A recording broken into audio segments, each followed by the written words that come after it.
Good afternoon, very nice to see you all here. My name's John Pearce, I'm the admissions tutor for undergraduates in classics. So first of all, it's important to emphasise the breadth of classics as a discipline. So if my head of department was here, he'd be trying to sell you classics as a kind of ancient world version of liberal arts, where you can kind of do everything under the sun and pick and choose.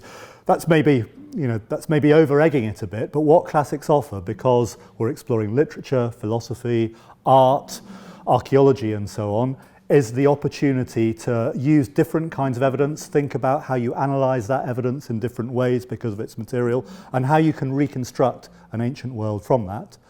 Classics is also a lot about the way in which subsequent periods, subsequent generations have interpreted the classical world, what they've made of it. And we had a very nice exhibition at King's a few months ago, The Classical Now, over in Bush House, where we brought together ancient art and modern artists' reworking of it. Classics in London, it's important to emphasise, I'm not going to say too much about London's attractions in general, you're aware of them yourselves, you've heard people talking about them downstairs. The very nice thing is both having museum collections with major groups of material from the ancient world, but also a visual environment that very much is modelled on ancient Greece and Rome. So if you want to think about what did a classical city actually look like in its original state, standing somewhere like Trafalgar Square can in some ways give you a better idea than being in the Forum in Rome, because those big Victorian and Edwardian neoclassical buildings with their kind of celebrating the British Empire at its height, this also gives you that kind of intuitive feeling for antiquity and its monumentality. So classics in the heart of London has that benefit. Moving on to King's, so some crucial points to note about classics at King's. There's a lot of us, so there's a long list of teaching staff here. There are about 25 permanent members of staff. The crucial point about those numbers, the third largest department in the UK, is the breadth and depth that this allows us to offer in terms of a teaching experience. So we have very long-term chronological expertise. So if you're interested in the Minoans and Mycenaeans, Bronze Age Greece, Bronze Age Crete, you can do that. And everything from then on until the Greek world of the 20th century via the fall of Constantinople. We incorporate a centre for Hellenic studies. So we have that long chronology. And part of that long chronology is thinking about how did subsequent generations, after the fall of Rome, how did they reread Rome? It also gives us a lot of geographical expertise. So we define classics broadly. One of my main areas of interest is Roman Britain, but my colleague Lindsay Allen in the office next door, she's interested in Persian kings and the interactions between Persia and Greece and so on. So we get that breadth from east to west. And because we're big, it also means that all those different things that I flagged classics as comprising at the beginning, so history, literature, philosophy, art, archaeology, we offer opportunities to do all of those.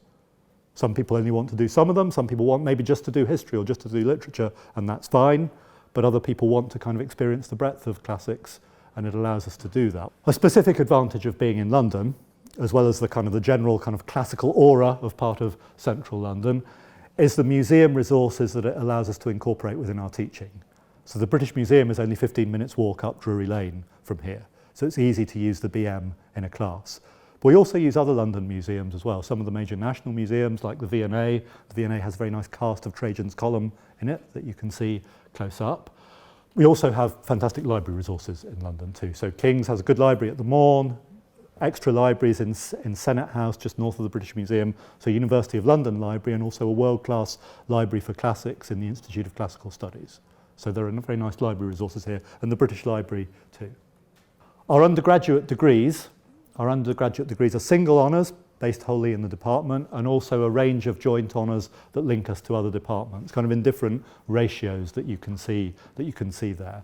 I'd say don't worry about kind of writing down every name there. You can also see all this on the brochures that we've got next door. Remembering the entry requirements is easy because it's AAB for all of them, but for some individual programs there are extra specifications. So to do classics, i.e. Greek and Latin, if you've done the A level in one of those ancient languages, you need an A in it. Or if you want to do classical studies with English, you need to get one of those A's in the AAB in English. Similarly, classical studies in French, you need your A in French. So AAB, but with those extra specs for some degrees. Now a little bit about the sort of the structure of the degree programs, how they work. So I've got a kind of a general template, and then I'll say a little bit more about the detail in subsequent slides. So the first year is mainly made up of large survey modules that are introductions to different aspects of the ancient world. So introductions to philosophy, to art and archaeology, to history and to literature. For some people also their first year will comprise language learning. If they're classicists, if they're doing classics, they have to be doing Greek and Latin. That will take up half of their first year. For all of our other degrees, languages are optional, but many students doing archaeology or history or classical studies will also start or carry on with a language at that point. So it's survey modules plus possibly a language, depending on circumstances.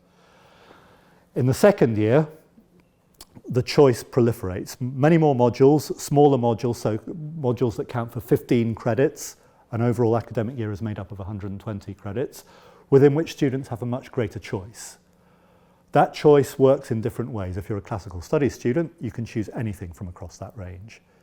If you're doing one of the other degrees, then typically a certain percentage, usually 50% of your choices, have to be related to your degree. So 50% history modules for a historian. And then the rest you can choose. That choice could be more history, or you might do some archaeology as well. And in your second and third years, you can also take up to 30 credits, so a quarter of your year outside the department, in other arts and humanities departments, depending on the availability of their modules. The third year, again, a wide choice of options, plus also, if you wish to take it, a dissertation. So that's your personal study project, 30 credits, so a quarter of your final year on a topic that you choose, something that's interested you in one of your individual modules, or maybe something that you've come from your own personal background with a kind of burning desire to study, and this gives you the opportunity to do that in an academic framework. So that means in terms of contact hours, the average contact hours for the first year are 12, goes up a bit depending on the amount of language that you're doing. And then in second and third years, typically it's 8 contact hours or 6 in your final year if you're doing a dissertation. So our first year offering is a series of survey courses for different aspects of the ancient world. The ones you'd expect there, and also maybe ones that are a little bit less familiar. So you'll see the bottom examples, Introduction to Byzantium and Receptions of the Past. So Byzantium, the successor state of the Roman Empire that starts its life in the 5th century AD, and then Receptions of the Past, how the Hellenic world, the Greek-speaking world, how that has developed since antiquity. So these are introductions to these different areas. Plus also, if you're doing it, language acquisition. So beginner's language, intermediate language, advanced language, and so on, depending what degree you're doing and depending what you've done at school, if you want to. This slide and the next slide show you the modules that were on offer 2017 to 2018 for our second and third year students, and they're grouped by discipline. So it gives you a sense of, in practical terms, what was the range of choice in a particular year that was available. So you can see that the general point on here is that there's a lot of titles here. Lots of individual modules on offer, covering the Greek and Roman world, covering art, history, philosophy, and so on. Those are the level 5 modules, primarily for second years, so third years can choose a certain number of them. And then the level 6 modules, primarily for third years, but second years can also choose a limited number of them. Again, the point is the same, that there's lots of variety. And if you look at the titles, we've got Alexander the Great, then Augustus' Power and Propaganda, Pagans, Christians and Jews. And then we go back to Minoans and Mycenaeans, and you can see with the Greek and Latin language and literature, we've got lots of different topics covered, and then the philosophy options towards the bottom. So the key point about this is we offer a very big program because we have the numbers, and a diverse program because we have the numbers to do that. One very nice opportunity that we offer is the Rumble Trip. So each year, attached to one of our second or third year art and archaeology modules, we take a group of students to the Mediterranean. So the last 5 years we've been alternating between Athens and Rome, usually either in December or in February, taking students for an all expenses paid trip, so they just pay for ice creams effectively, to explore sites and monuments in the heart of the Mediterranean, not mediated through a museum in London. So it's a really nice opportunity to engage directly with the canonical monuments of the past, the Acropolis, the Forum in Rome, and so on. That feeds into assessment of that module, so it's not entirely a free lunch. Students do presentations on individual monuments and museum pieces, and then they write up those presentations as part of their assessment. But it's a very nice opportunity to allow students to engage directly with this kind of material. We also offer opportunities to study abroad. So a range of universities in North America, Australia and New Zealand. These are all in departments that have classics departments and programs that are more or less compatible with ours, so that you can go abroad to them and make it fit in relation to your degree.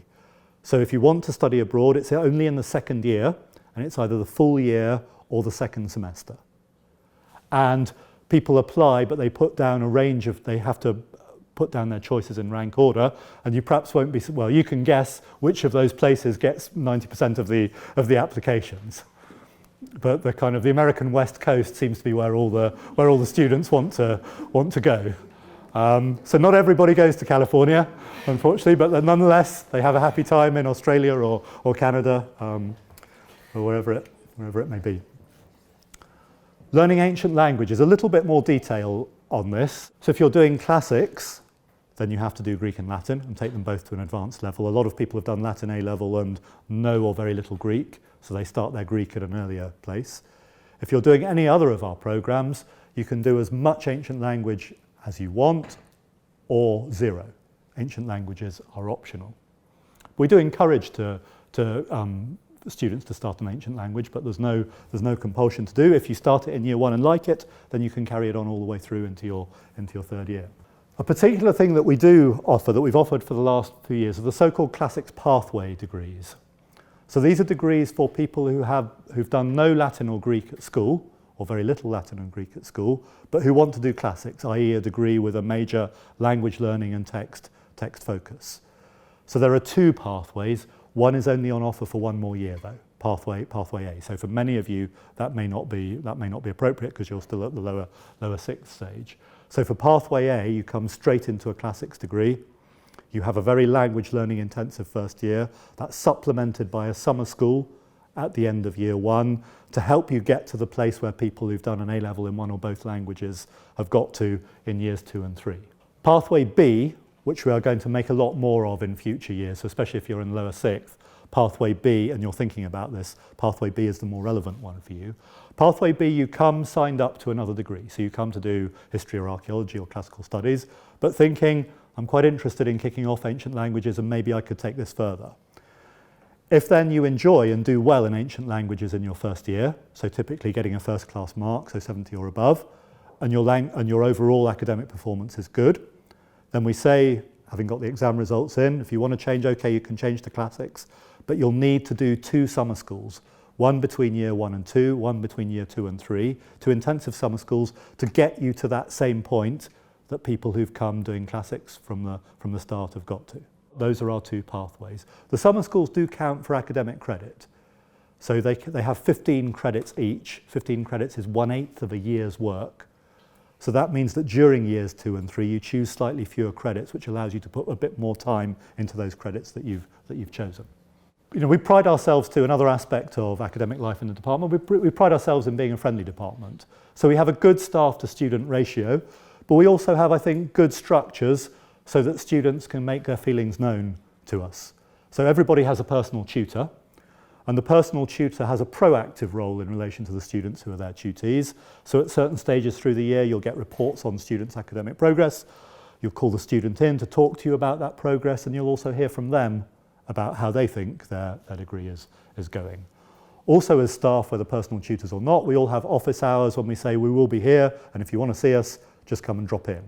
That might be because you're a personal tutee and you want to come and talk about something, you know, maybe some issue where you're interested in the college having some support, maybe some health support, or it might be an academic issue. You're working on an essay for a course one of us is teaching and you want to run through an essay plan or kind of ask us about reading and so on. So we like to make ourselves available in that way. More formally, we also have a staff student liaison committee. So each degree programme and each year group has its representatives where formally they meet with members of staff and say, these are the things we'd like to raise and discuss about our student experience. Worthwhile saying a major achievement of the students who are on that staff student liaison committee is to get a student common room in London. One of the advantages is being so central. One of the disadvantages is being so central and there's massive pressure on space. But we now have a very nice student common room in B6 as a direct outcome of representations made in the staff student liaison committee.